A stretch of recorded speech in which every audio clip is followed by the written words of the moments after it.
এটা নিয়ে প্রচুর পরিমাণে ট্রোল করতেছে। আমি কিছু পেজ নিয়েও আমি সাইবার ক্রাইমে মামলা দিয়ে দিব। কিছু পেজ আমার টার্গেটে আছে, কারণ ওই পেজগুলো আমাকে খুবই বাজেভাবে প্রেজেন্ট করার চেষ্টা করতেছে। কিন্তু যত যাই করে যাক, আমার কাছ থেকে কিন্তু প্রোডাক্ট নেই, আমার সেবা কিন্তু আমার বোনেরা নিয়েই যাচ্ছে, তো কোনো লাভ নাই এগুলো করে। তারপরেও আমি যতটুকু ব্যবস্থা নেওয়ার আমি নিব।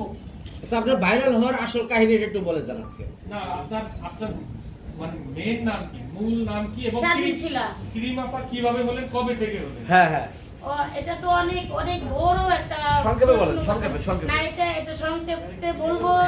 আচ্ছা ঠিক আছে, আচ্ছা ঠিক আছে। তো এটা আমি বলি যে এটার মূল যে কারণটা, এটা ছিল হলো গিয়ে, আমি যখন মেকআপ নিতে যেতাম মানুষের বিউটি পার্লারে, যখন মেকআপ নিতে যাইতাম, ওই আপুদের কাছে যাই, আমার তো পৃথিবীতে কেউ নাই আপন বলতে, তো ওদের কাছে যখন যাই ওদের অনেক মায়ায় পড়ে যাই আমি।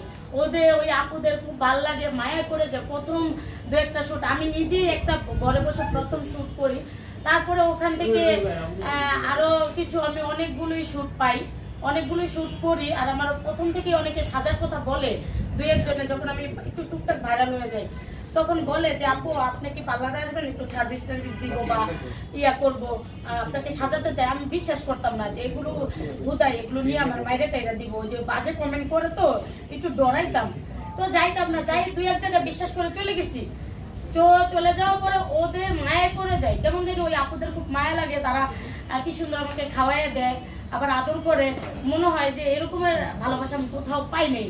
তখন আমি যেখানে এত ভালোবাসা সেখানে আবার কষ্টও আছে। তখন আমার মনের ভিতরে ঘটকা লাগলো।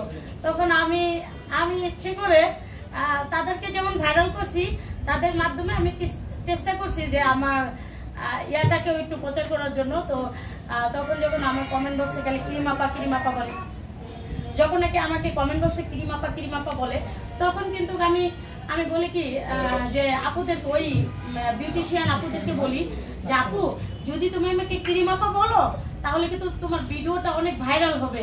তখন আপুরা তো খুশিতে ক্রিম আপা বলে।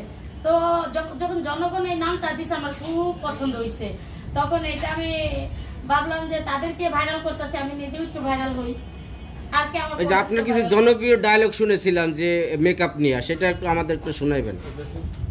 কি এই যে আজকে মেকআপ করছি তো আমি নিজে, একটু ডায়লগ দেন। মেকআপ করছেন কয় ঘন্টা? সত্যি কথা আমি 1 ঘন্টা 20 মিনিট লাগছে। 1 ঘন্টা 20 মিনিট লাগছে মেকআপ করতে? না, মেকআপ করতে, চুল বাঁধতে, শাড়ি পরতে, সবকিছু মিলিয়ে 1 ঘন্টা 20 মিনিটের মতো লাগছে। আপনার নাম ক্রিম, কি এত পরিমাণ ক্রিম দেন আপনি? ক্রিম দিতে ক্রিম আপা নাম হয়ে গেছে আপনার? না, ক্রিম আপা ওই প্রথমেই বলছে, প্রথমেই যখন 1-1.5 মাস হয়ে যায় তখনই ক্রিম আপা নামটা আমাকে জনগণ দিয়ে দেয়। আর নামটা আমার খুব পছন্দ, আর এই নামটাই যতদিন বেঁচে থাকবো থাকবে। কারণ আপনার নাম নিয়ে তো অনেকের ক্রিমও নেওয়া লাগে না, আপনার নাম নিলে তার মুখে ক্রিম নেওয়া হয়ে যায়। এই ধরনের কথা কি শুনছেন কখনো কোনো এক সময়? না, আমার যখন নাম নেয় যে হ্যাঁ নামটা এটা কেন, তখনই তো তারা প্রোডাক্টস নেয়। তো আমি তো এটা টেকনিক্যালি করে এই নামটা আমি, আর এই নামটা আমার খুব পছন্দ। আর এই নামটা আমার মৃত্যুর আগ পর্যন্ত এই নাম ধরে আমাকে ডাকুক আমার বোনেরা, আমার দুলাভাই কি বলে ডাক দেয়? ক্রিম আপা না, ক্রিম আপা বলে ডাক দেয়। দুলাভাই কি ডাক দেয়? না, উনি এইসব কিছুই বলে না, আমাকে রানী মুখার্জি বলে।